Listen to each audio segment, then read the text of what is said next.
You guys are prepared. Talk about the mindset. Talk about belief. We can talk about one game for the last 2.5 weeks. So it's no different. So understand what we're capable of doing and what we're going to do. Prepared, details, mindset. Make sure you're doing the things you need to do on your own individually. Watching the personnel, watching the clips. Right? Understand what they do and how they do it. And so we don't have those mishaps in the gap. If you can't enjoy this moment, something's wrong with you. So let's go have some fun. Go take the game, and then do what we got to do in Boston. Let's go. We kick off the second season in the city beautiful, Orlando. Big crowd filing in to see their guy, Paolo Banchero, ready to take on familiar foes from Atlanta. This is the 2025 SoFi Play-In Tournament. 2-2, they finished in the regular season. Now we get it going in the play-in. Guy right there, Dyson Daniels, a big part of why he just reached in on Paolo. Banchero kept his dribble alive, gives to Kojo. He'll knock down a long two. We're tied at 2. Dell, he was surrounded by defenders. Now it's around the horn. Caldwell Pope, sidestep three. It's up and in. That's a big time three right there. 2 people running at him. He sidestepped both of them. Going to work on Reza Shea. He'll step back for a long 2. That one's short, but AB, Johnny on the spot. Air balls always go to the offensive player. Traffic block at 6-7 with the block. Caldwell Pope leaves it for Anthony Black, and the shot is pure. Timeout, Quinn Snyder.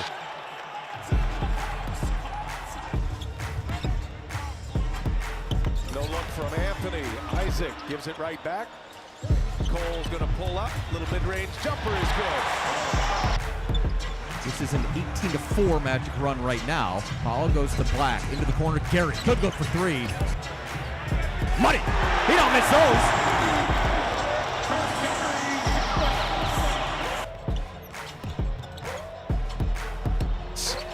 And Isaac able to secure another board. Wagner lays it in with some spin.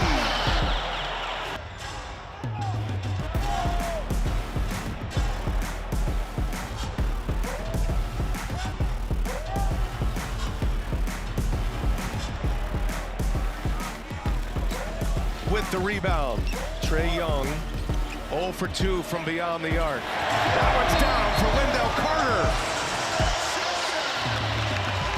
The Magic are off and running here in this play-in game.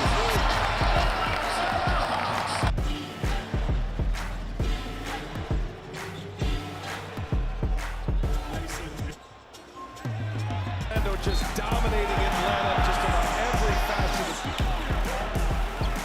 the Terrence Mann gives it right back. Reza Shea drives. Reza Shea hangs and blocked by Wagner.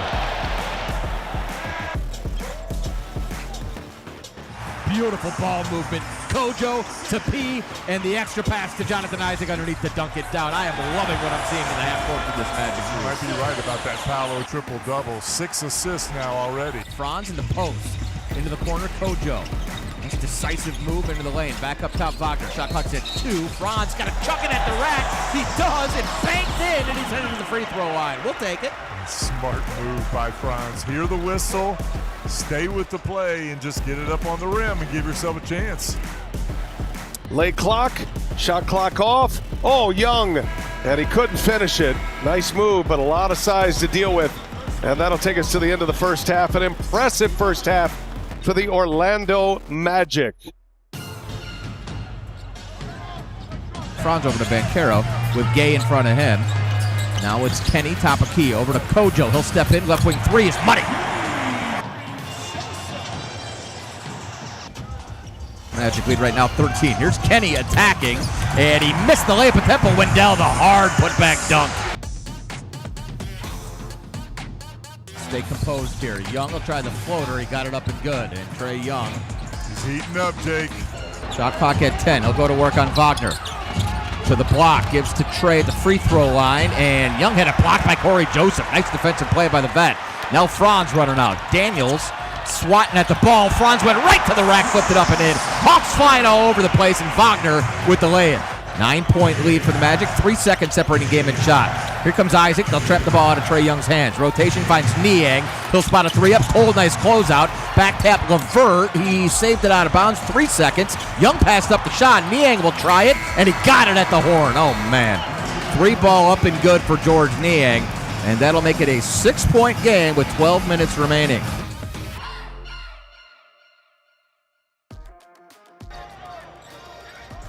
Average. Cole is here.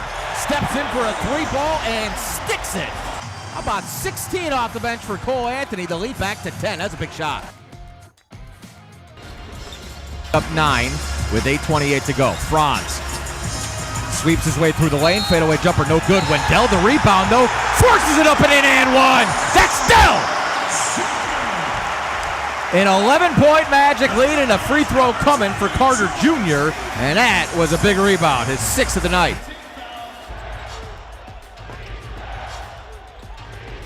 Here's Trey dancing around up top. Paulo trying to stay in front of him. Right wing for Niang. Shot clock's at 5. Niang, spin move, just bumbling and stumbling in the lane. No whistle that time. He's on the floor. Go. It's 5-on-4. Banchero centers it. Spin move to the rack. He's fouled. Got it up and in. Banchero threw 3 Hawks, pushes the lead to 14, and he's got a free throw coming. B left wide open for 3. Cashed it in. You can't leave anybody that open. AB said, I gotcha.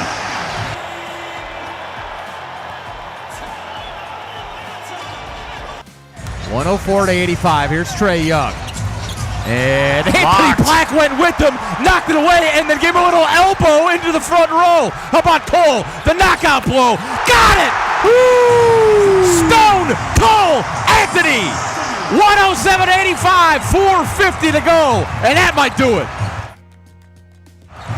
Young gets to the teardrop, got the bucket up and good, and he got teed up. He chucked the ball at the official.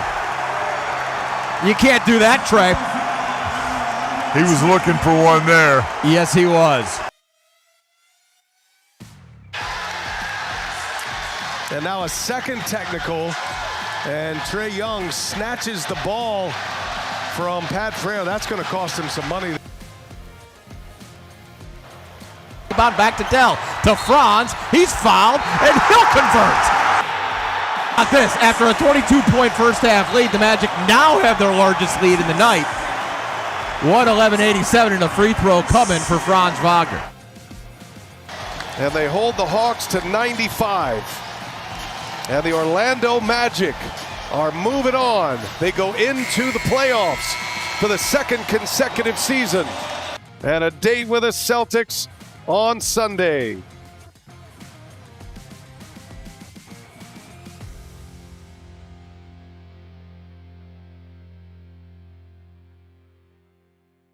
Proud of you guys, man.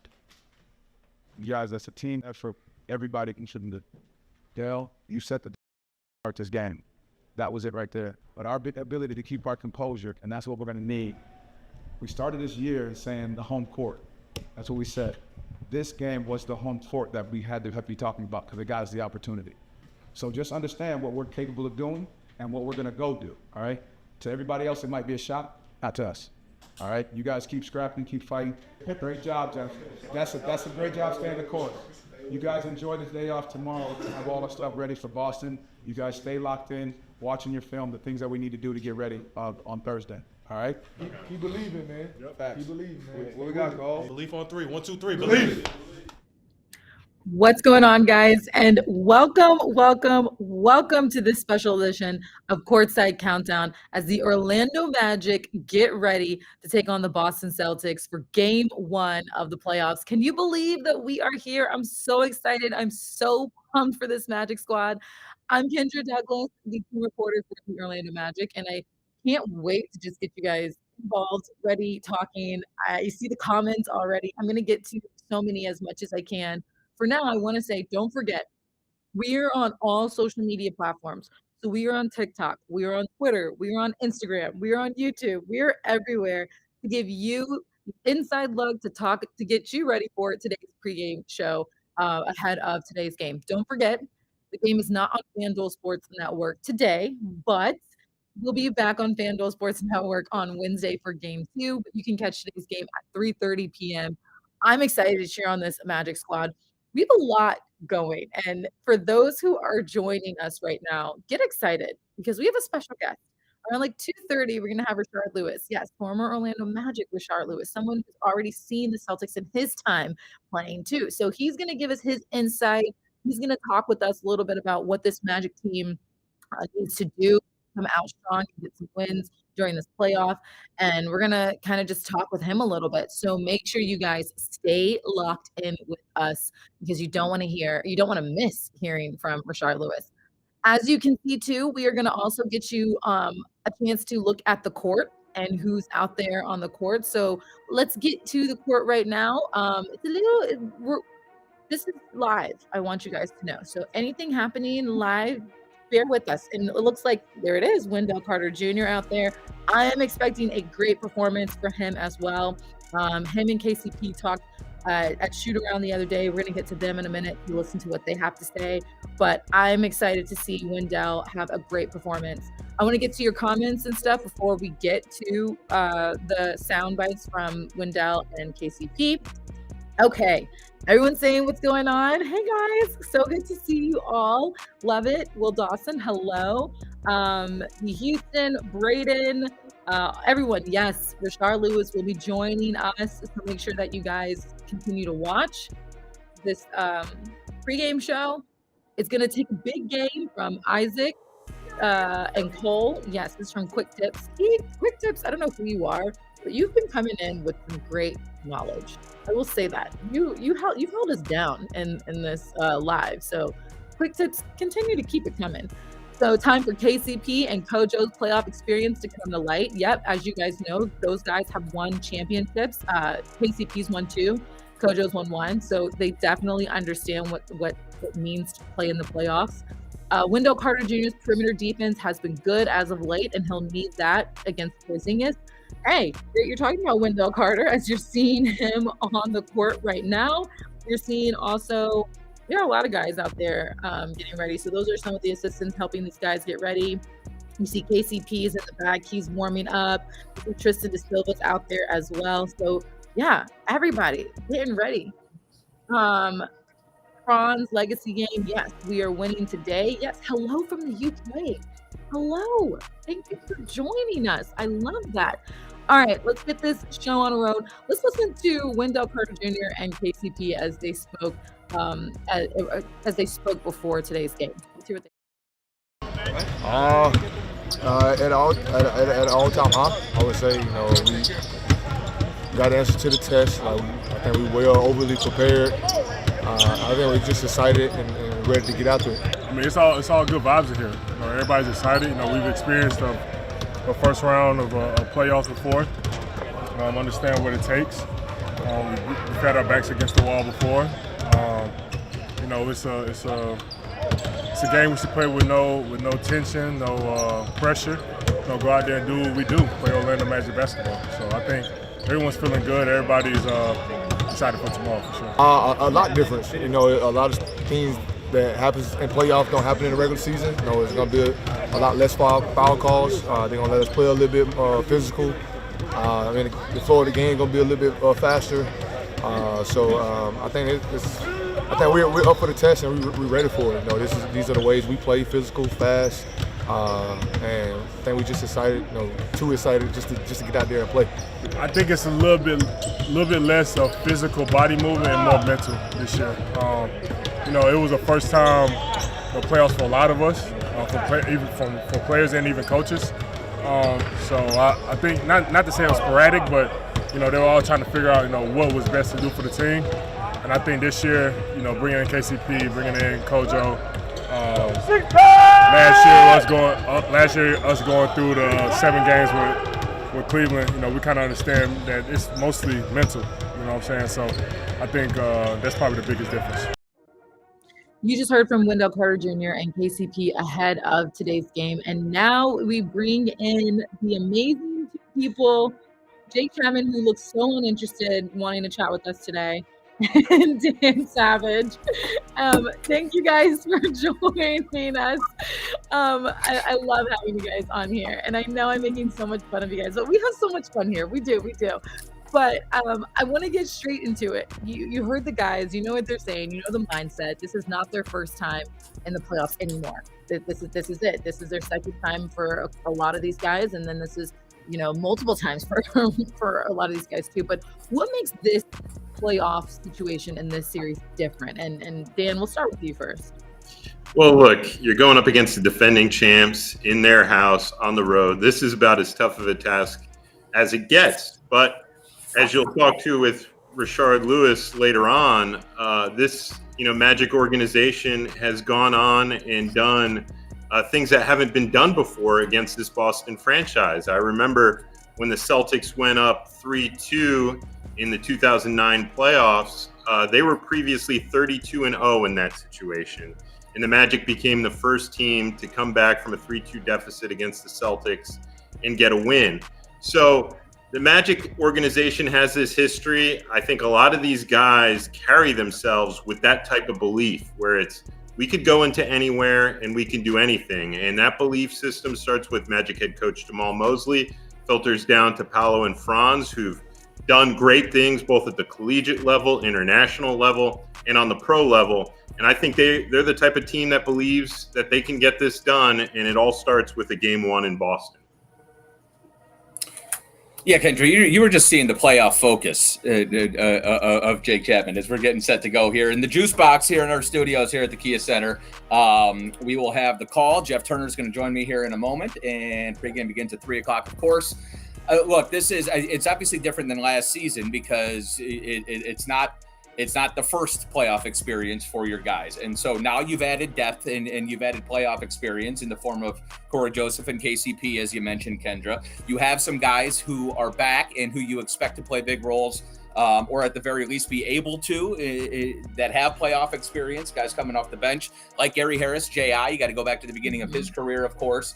And then for Paolo and Franz, I mean, you don't know what you don't know. And so last year against the Cavs, I think it was a learning experience to be sure.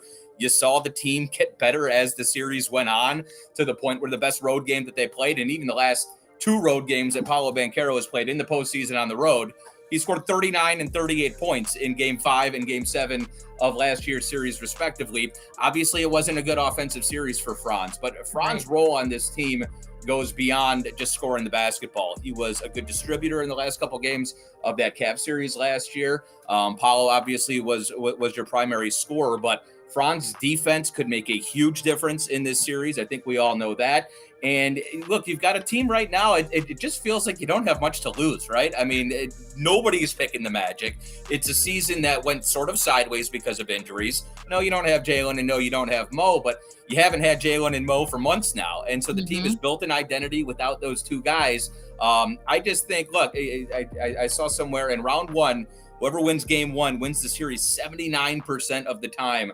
So if you can figure out a way to win this one today, then what does the conversation become? Then all of the pressure turns to Boston. They always say the series doesn't begin until a team wins a game on the road, out on the road. And so if you can figure out a way to just steal one of these first 2 games, then all of a sudden Boston's going to start having those internal conversations. And for us, it just feels like we're playing with house money. So very different than last year when you felt like it wasn't a David versus Goliath type matchup with the Cavs in round 1. But sometimes I think that can play into a young team like the Magic and a team that just feels like, let's go out there, play our game, and we'll see what happens. Yeah, no, I love everything that you guys said. And before I go into this deeper, yes, Magic Prod Pro said, if we put in questions in here, will you ask them? This is the whole point of this kind of chat. We want you guys to add your questions, your comments, because we want to talk to you guys. We want to hear what you have to say. Of course, this is a Magic pregame show that we are giving and sharing with you guys, so that way you can, chat with us and talk with us a little bit more. So yes, give us your questions and we'll try to get them. We have experts here. I got 2 experts here. So yeah, we're going to try to get to them, all your questions. So you mentioned, both of you guys mentioned Paolo Banchero and Franz Wagner. We know that those two are the head of the snake. We know it starts with them and it goes with them. You mentioned also talking about Franz's defense. I want to talk about Paolo Banchero because, of course, we saw what he did after All-Star break and how he's just been phenomenal since. We also know his relationship with Tatum. We know how he wants to go and look at this playoff run. For you guys, the success of this team, it begins with Paolo. How well has he done, and what do you expect for him in his second time in a playoff series? Jake, we'll go with you. Oh, yeah, go with Jake. I'll start. We'll go back to back here. I'm expecting a big series. Obviously, nothing ever seems like too big a stage for Paolo Banchero, and obviously, we're talking about what he's been able to do since the All-Star break and after he's sort of gained his footing this regular season, coming off the oblique injury. But he, for the series last year, I mentioned games 5 and 7 on the road, 27 points per game. In that Cavs series, he was at 45.6% from the field, and he shot 40% from three-point range as well. Between Paul and Franz, and again, Franz struggled offensively in the series last year, but both those guys want the ball in big moments. Both those guys play to reach stages like this. And Paolo, it just feels like gets better. The brighter the lights, the bigger the stage, the better you see P5 play. So I expect him, to carry shoulder the load offensively. But I also think, let's see what Joe Mazzulla and what the Celtics have sort of drawn up for him. I think he's going to see a whole lot of different looks. I think he might see some pressure. Can he create for his teammates? Because this Magic team, when he's scoring the rock, but then also when he's distributing and getting other guys going, if he gets up around 6-7 assists per game, that's where he becomes really lethal, beyond superstar or beyond all-star caliber player, and starts ascending to the superstar level. We know he'll be efficient. We know the ball's going to be in his hands, obviously, and we know he's not going to shrink from the moment. Can he get to the free throw line a lot against his team? It's a Boston team that does not put guys on the free throw line very much at all. They're one of the best teams in the league at defending without fouling. Can he get to the foul line and knock him down? And can he create for his teammates? If he's getting to 10, 11, 12 free throw attempts per game and the assist numbers are up over 5, then I like our chances.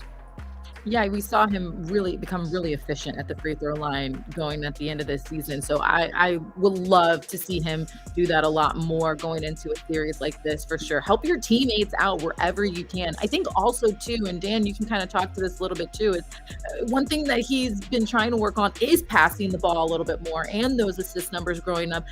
Having to be, that overall leader, not just the game, not just the playmaker within this team as well, too. Are you starting to see that growth in him of his playmaking abilities? No question. And, the guy who will be in the booth with Jake Chapman today is Jeff Turner. One of the things that Jeff Turner looks at is our trends. And if you look at Paolo Banchero since the All-Star break, there is nobody or very few players in the league playing at the same level as he is, both from a scoring standpoint and from a playmaking standpoint. I think the key for a guy like him against Boston is keeping turnover numbers low, because the Celtics are one of the few teams in the NBA, the only team in the East that is top 5 in both offensive and defensive rating. And if you make mistakes against them, they will make you pay. So I think a big key in what Magic head coach Jamal Mosley has stressed to his team throughout this week is, if you have an open shot, if a play is made for you, you have to take it, because there's not going to be a second one against this Celtics team. So it's up to Paolo and Franz to make those plays, and then it's up to the role players to knock those shots down or drive an attack and create a secondary action when an open play is made for you. We just saw KCP. I want to get to all the questions that we have, because we do have a lot of questions, but we just kind of saw KCP on the court too. Goga's on the court as well. I want to talk a little bit about KCP and what he's been able to do for this team as of late. You see Goga's on there too. I would love your opinion too of how much time you think Goga's going to see on this court. What does his presence will do for this court? But first, let's talk about Kenny. This is a guy that's won 2 championships already. He knows what it takes get to this point and to do all this. What are you hoping his veteran presence can do for these guys going into game 1? Yeah, I think when you look at Kenny, he's been joking around with the guys that are about to see playoff Kenny. His shooting numbers picked up tremendously over the last 14 or so games. The Magic closed out that span with 10 wins in those 14 games. And I think it's no secret, we saw KCP play better. We saw Caleb Houston, Corey Joseph. Those role players really step up. And I think for KCP, the task is going to be tough. There's going to be Jason Tatum out there. There's going to be Jaylen Brown out there. There's going to be guys like Derek White. They'll probably throw him on a few of those guys. Switches will put him in situations where he'll be playing against some bigger defenders or defending some bigger guys at times. And they're really going to depend on him being the anchor of the defense. I think when the Magic started this season, they expected to have a backcourt of KCP and Jalen Suggs wreaking havoc against teams like this. They don't have that now. They have KCP, but I think the X factor along those lines will be his pairings with guys like Anthony Black when the Magic look to get really disruptive. So I think there'll be opportunities for Kenny, both offensively and defensively, to help shift this series, and I think he's up for the challenge. Yeah, Kendra, we've talked so much all season long about offense, right? The defense has been the foundation all season long. It's been the team has jumped as Kenny and Caleb started making threes, basically. You're talking about 36.7% three-point range. Oh, Rashard Lewis in the house. I'm going to keep this short. You're talking about a team that shot in the last, 16 games of the season, over 36% from three, and it made all the difference in the world. The Magic defend so well that if they can just knock down league average from long distance, then it puts them in a good spot. Kenny's role, Anthony Black's role, like Dan just mentioned, is going to be as disruptors. Like, we need to play Magic defense on a trillion against this Boston team.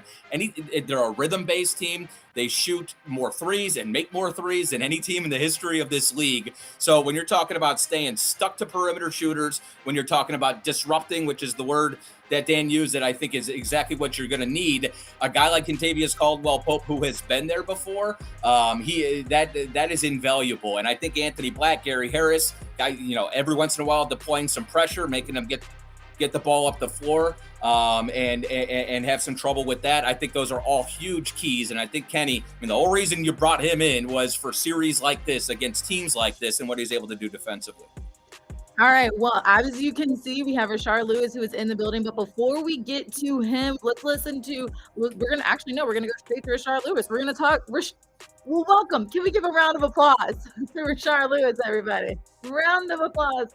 Welcome in to the special edition of Courtside Countdown. And we love that you are here because we have so many questions to talk with you about. We want to get your opinion. We want to hear what you have to say about, what's going on with this Magic squad.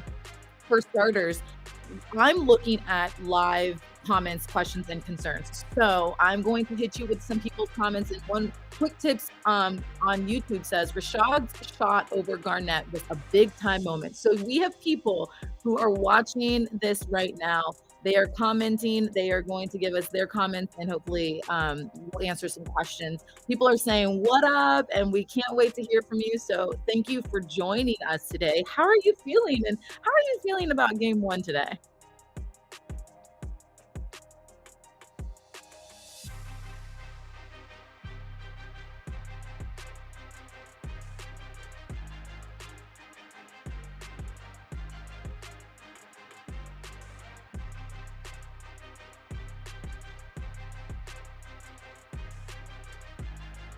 It's even great. We have someone who's really throwing it back for us. His name's Trent, and he said, Supersonics legend, my hero. So you've got people all over who are excited that you are on this show today. You just talked about game one. You just talked a little bit about this team too, and being excited for game one. Tell me, you mentioned yourself. Give us a little bit about your history of what it takes to win game one against Boston, the atmosphere, how crazy these fans are. Tell us a little bit about what it's like playing against a team like the Boston Celtics in this kind of level.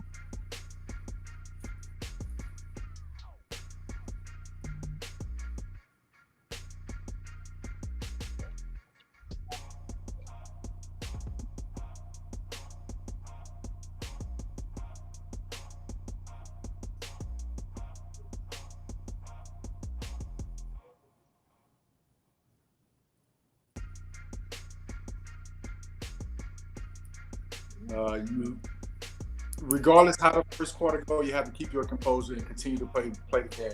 I can just remember when I was in the playoffs, it was actually against Cleveland. We went into Cleveland game 1, and that first quarter, we was like a deer in headlights. We came back to the bench, Stan Van Gundy told us, just settle down, relax, chip away at it, and keep playing the game and get back into the fight. And that's exactly what we did. So these guys got to make sure they, regardless if Boston go on a run early in the game or not, they got to just keep chipping away, and stay in the fight, and anything can happen in the fourth quarter. Yeah, I can only imagine, being in that atmosphere, being in those moments. You've been able to see Paolo Banchero play now. You've been able to see Franz Wagner play now. What have you appreciated about their game? What has stood out to you about those guys? I think for their professionalism, of course, they're really good basketball players. We know they don't know guys where they came up and the college they went to, but it's just the way they carry themselves every night. They bring the consistency, and not only that, the team players. It's not all about them individually as players. They love to win as a team. They share the wealth with their teammates. They defend and play on both ends of the floor. And I think it shows professionalism that how they can be better in the future because of the work that they put in. The work they put in this last summer.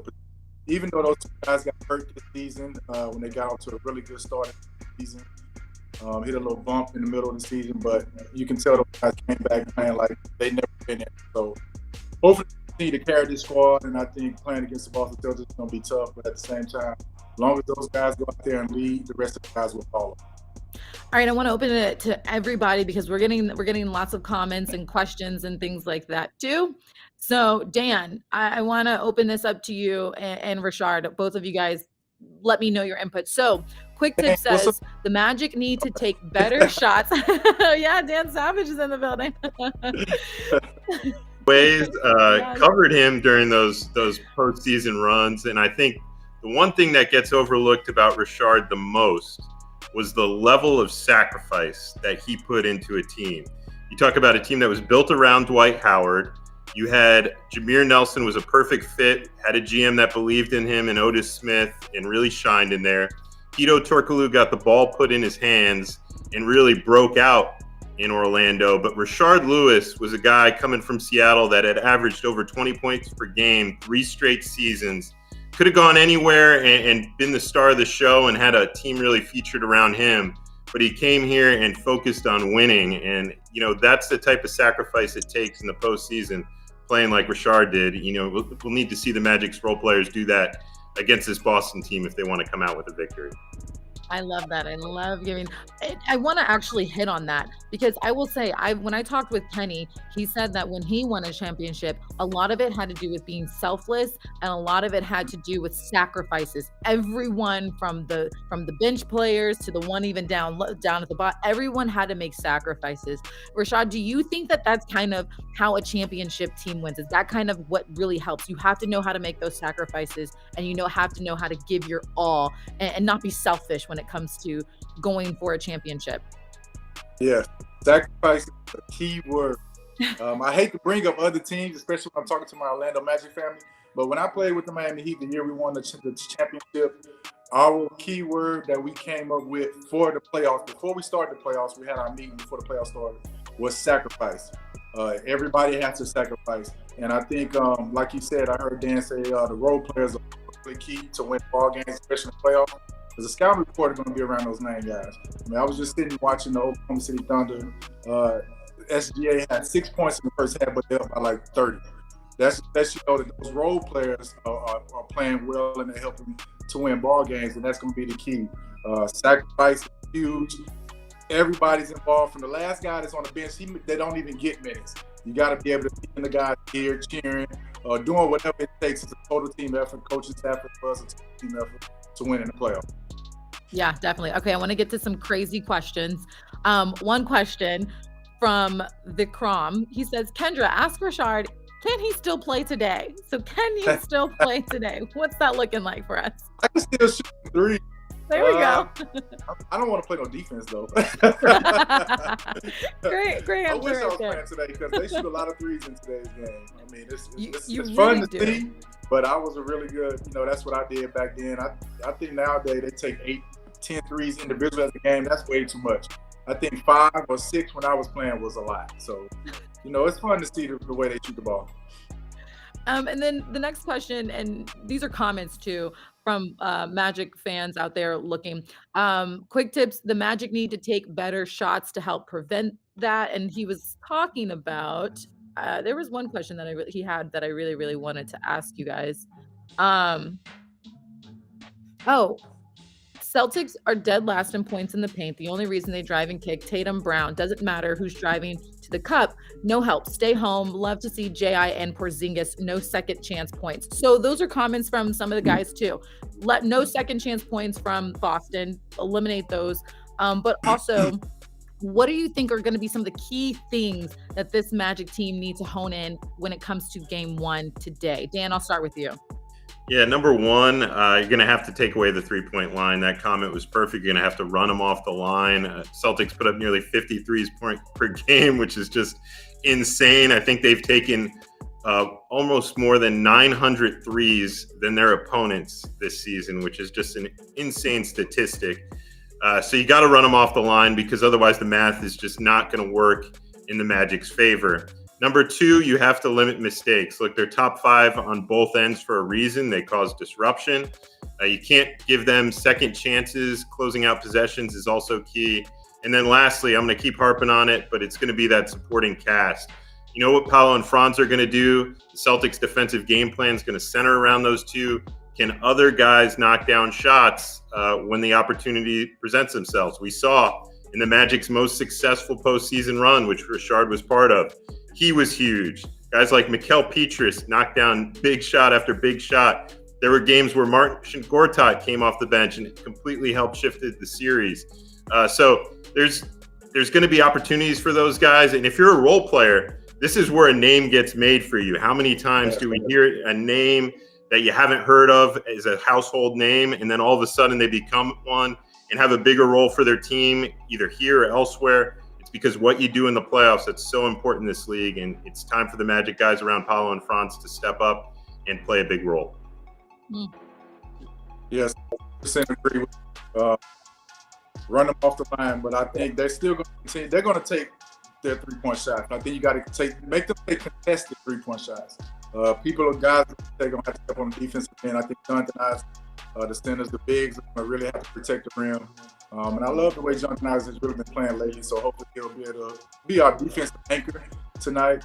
But second chance shots, like you said, if they're missing the threes, it's going to be a lot of long rebounds. You can't give them offensive rebounds. You have to run with it, get it to go. And I think that'll give you a chance to stay into the game and win the game. Contested three, but no chance shots because a lot of rebounds. That's going to be on the guards to rebound tonight. There's going to be a lot of long rebounds. Yeah, definitely. Before I get to some of the some more comments, I want to take us back. I want to take us back to a game-winning shot. Let's play that, and let's see if Rashad. Celtics and Magic tied at 94. Carter will throw in. This is usually a quick hitter for Rashard Lewis. The inbounds to Reddick. Played by Allen. Without a 10. Wants to get it back to Carter. Good defense here by Pierce. Down to 5. Down to 3. Here's Lewis. He got the stick.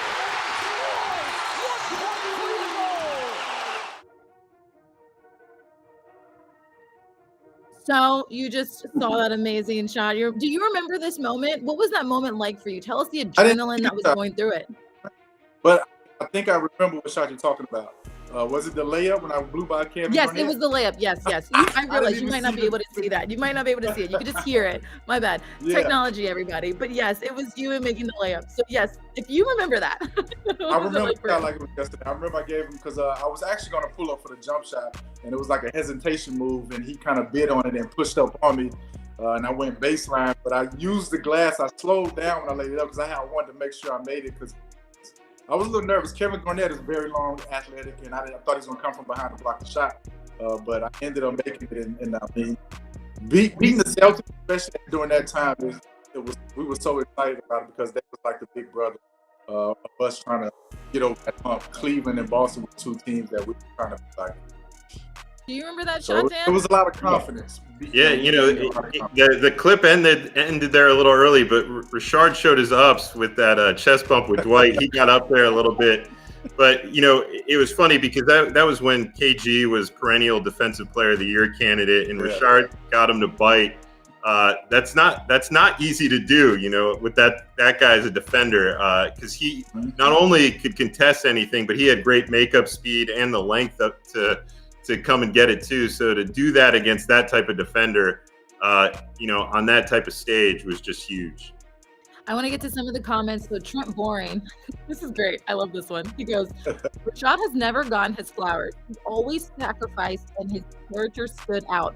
My mom would tell me to act like him. So you are someone, parents are like, act like him. So Trent, Rashad is hearing you and your mom is right. Act like him. Hey, my mom told me treat people the way you want to be treated. So listen to your mom. You're 100% right. But I appreciate the flowers, man. But I was always the type of guy that loved to see my teammates succeed. I feel like when the teammates succeed, we all succeed and we're winning ball games. When you're being selfish and individual, you only get individual accolades. When you get team accolades, everybody eats on that. I love that. Okay, Paolo Banchero is on the court now. And of course, we've been talking about him throughout this. And that's someone who we know is going to want to have a good game. I mentioned earlier, Rashad, he has a great relationship with Jason Tatum. I asked him about it around when he came back earlier and we were in Boston. And he said that he was somebody who, of course, they have the Duke ties, but he was someone who he spoke with about, just his game and how to grow in that and how to be a pro in this league too. So they've grown that relationship. For Paolo Banchero, where is the sky's the limit for him? Where do you see his future going? And when he is in this type of role, what advice would you give him as he continues to grow and really shape how the Magic continue to move? Right, like you said, the sky's the limit for him, and he's continued to grow. I like that he did talk to Jason Tatum. It's a great. Back. Can you hear me? So I think I'm talking to Tatum is actually really good. He just can't be friends with him for this series. So hopefully they talk. They won't talk today because they got to go to war today. But I've had some of my best friends that I went to battle with on the court. It's totally different once you step on the court. But I think Paolo has a bright future because he's so young. He's accomplished a lot. He's going to continue to accomplish a lot more. He's a team player, not selfish at all. He's a good human being off the court as well. That's the most important thing. When you have a good human being off the court, you love each other, you play for each other. So I think if he continues to be a good human being, his leadership will always be there. Yeah, I think, Dan, we also have seen his mom. We know his family. So I think there's no doubt about that. Miss Rhonda's going to keep him in line and keep him in check. We are starting to near the end, and so that we can get ready to watch the pregame shows on the other networks and get ready. But before I let you guys go, last comments and questions. Rashad, let's ask you just what's one of your favorite Magic moments? What's something that still lives in with you that you love and you remember when you were a Magic player? Of course, the final that game winner at home on our home court to beat Cleveland Cavaliers to go to the finals. But also, I'm talking about that Boston series. It's really one game at a time. We won game 1 in Boston. They beat us for game 2. We won game 3 at home. Then they beat us game 4 and 5. They won 2 games in a row. Our backs against the wall. We was facing elimination. We won our home game, still facing elimination, going back to Boston, and was able to beat them on their home court. It's truly one game at a time. Don't look ahead at the next game. They got to continue to just take it one game at a time because it's so hard to do. But like the role players are going to be key. Scout reports on Paolo and Wagner, and those role and Paolo, they have to come out and be relaxed and don't force it. Don't force the issue. Let the game come to them, and I think they'll be better. And Dan, before I let you go, go ahead. No, I think, Richard was just talking about that series. I brought it up when the show started. Boston was 32-0 when going up 3-2 in a series where they had home court to close it out. And, the Magic became the first team. I remember Stan on the board writing 32-1. and that was one of the most lively locker rooms, in Magic history. Just what was that moment like, Richard, when you closed that one out in Boston and took Game 7?